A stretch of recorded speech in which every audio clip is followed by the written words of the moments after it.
È l'ennesimo incidente stradale, quello avvenuto lungo la strada del Santo, all'altezza di Reschigliano di Campodarsego. Nello scontro, che ha paralizzato il traffico per ore, sono rimasti coinvolti 3 mezzi: un furgone guidato da un ventenne di origine straniera ma residente a Fonte, un 54enne vicentino a bordo di un furgoncino di una ditta di Bolzano e uno scooter con in sella un 67enne.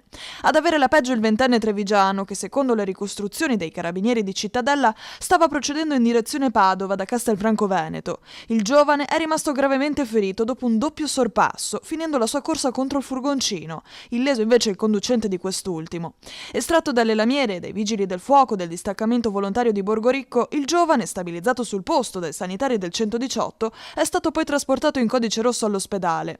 Qualche ora dopo un nuovo tamponamento ha paralizzato la regionale 308 in direzione Castelfranco Veneto. Il sinistro ha coinvolto questa volta 4 veicoli in un tamponamento a catena.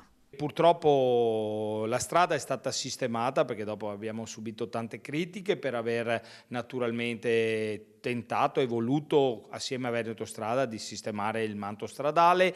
Abbiamo riacceso anche gli autovelox, però la gente corre troppo e tanto è vero che l'ennesimo sorpasso e l'ennesimo incidente. Sembra fortunatamente che non ci siano cose gravissime, però naturalmente questo ti fa riflettere. Una situazione ormai insostenibile per chi viaggia lungo questa strada. Credo che naturalmente chiunque sarà il nuovo presidente dovrà prendere in mano questa situazione perché abbiamo flussi di traffico impressionanti sulla 308 e quindi bisognerà per forza metterci mano.